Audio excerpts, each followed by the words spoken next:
Do you have a happy peace place in your home?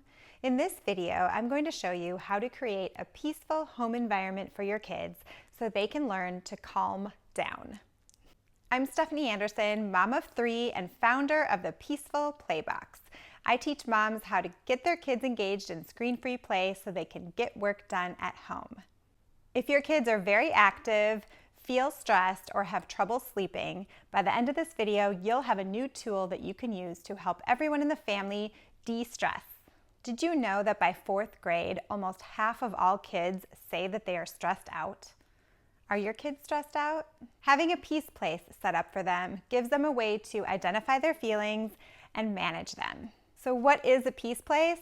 Well, you know when you are at the doctor and you're about to get a shot, or maybe you're sitting through a boring lecture or a boring meeting and you kind of go off to this happy place, and it usually involves kicking your feet up, and maybe you're at the beach or somewhere nice like that, drinking a margarita or something. That is your imaginary peace place. So for kids, it's a little bit different, but what you're doing is creating that sense and that feeling of a wonderful, happy peace place inside of your house physically. Common peace places for kids are a little bit different than for adults. I'm going to take you through 3 examples that work for kids, and we'll set them up together.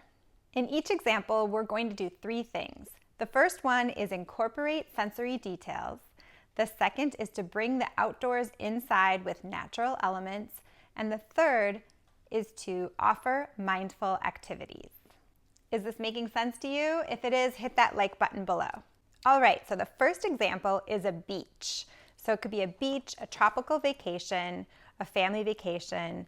And to incorporate the senses, we want to think about what we see. So what colors bring us to the beach? Are they blues, yellows, beiges? What do we hear? We hear the ocean waves. We might hear some laughter, some seagulls.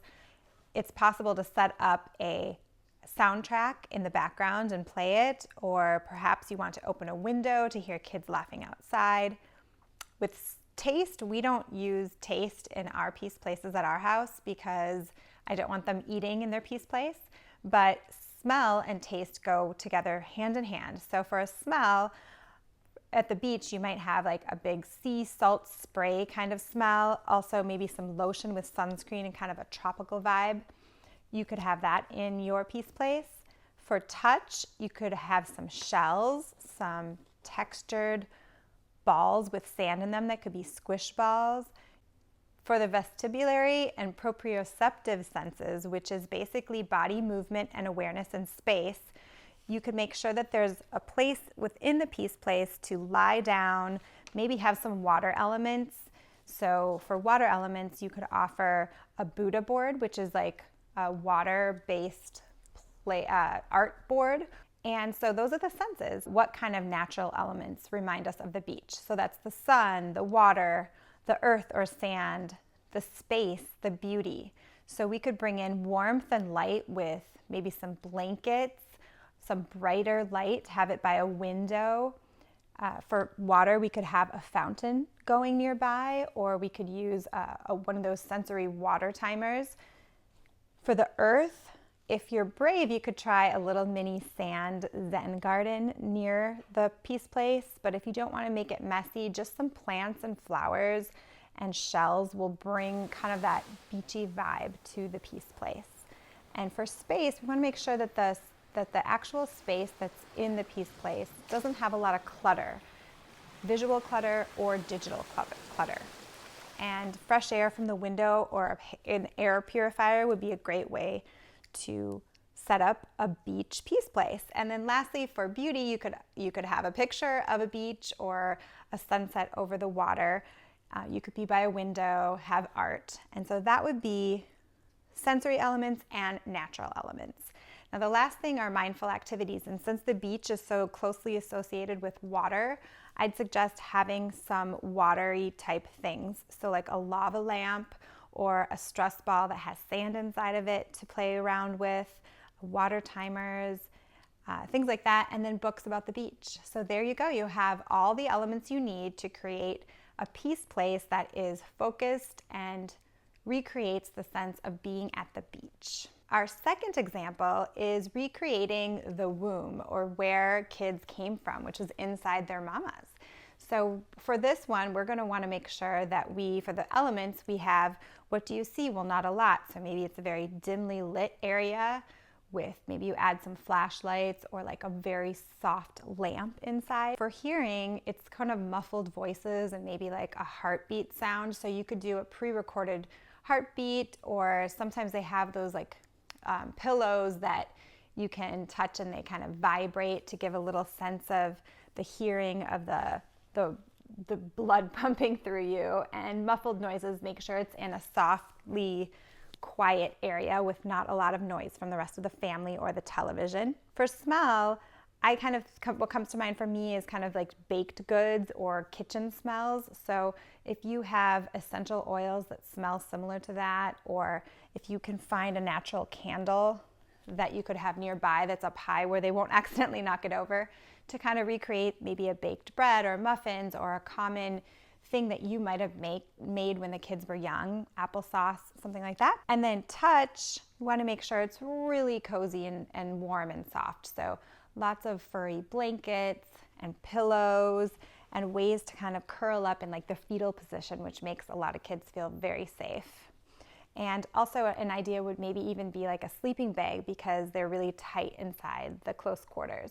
So make the kids feel protected. For movement and body awareness, I would say just kind of the ability for them to kind of cuddle up and lie down and be in the position that they were in when they felt most safe before they were born. So for natural elements, all these things kind of are interchangeable with all three of these examples of peace places. And for mindful activities, breath balls to kind of monitor like the slow pace. So a breath ball, you can get a special ball where you open it up and close it. And that really helps kids kind of slow down. And again, the same sort of things, lava lamps, stress balls, things that are just kind of slow and calm and remind them of that slower pace that they had when they were inside their mama. All right, the last peace place idea is a park or a forest. A lot of kids feel really happy and safe and wonderful in places like that. So to recreate that with the senses, what you see, again, look at the colors, maybe have your peace place by a window with a lot of bright light and a breeze, or you could have like a little mini handheld fan to mimic the breeze, the wind on the kids' faces at the park. To incorporate hearing, again, it's going to be kind of those outdoor sounds. You could get a background of outdoor sounds or the nighttime cricket sounds, things like that that are incorporating the nature sounds, or just be next to an open window. For smell, if you have essential oils that are kind of floral, or they have a woodsy scent or a pine or a tree scent, that would work great. For touch, it would be wonderful if you could go on a little nature walk inside or outdoors where this peace place was that you're thinking, and collect some natural elements and put them in a little basket for your kids to kind of touch and feel and investigate. And for movement, one of the things that we have in our house is we have a swinging chair. So it's a hanging chair. It's not really for big swinging, but it has the same sensation of being suspended from the air. But if you want to do an indoor swing or a hammock or something along those lines, that would be great for a park, forest, outdoor kind of peace place. For mindful activities, books about outdoors or stories that take place in nature are a great addition. So now you know how to incorporate a peace place in your home for a peaceful home environment. But what are you going to do with the kids when they're done with their relaxation time and they want to play in a calm way? I wrote a 3-page guide on long-lasting play. You can grab your guide below or check out the Peaceful Play box. If you like this video, please let me know by commenting below and share it with a mom friend who it can help. And let me know in the comments which of the 3 examples you're going to try in your home to create a peace place for your family. I'll see you in the next one.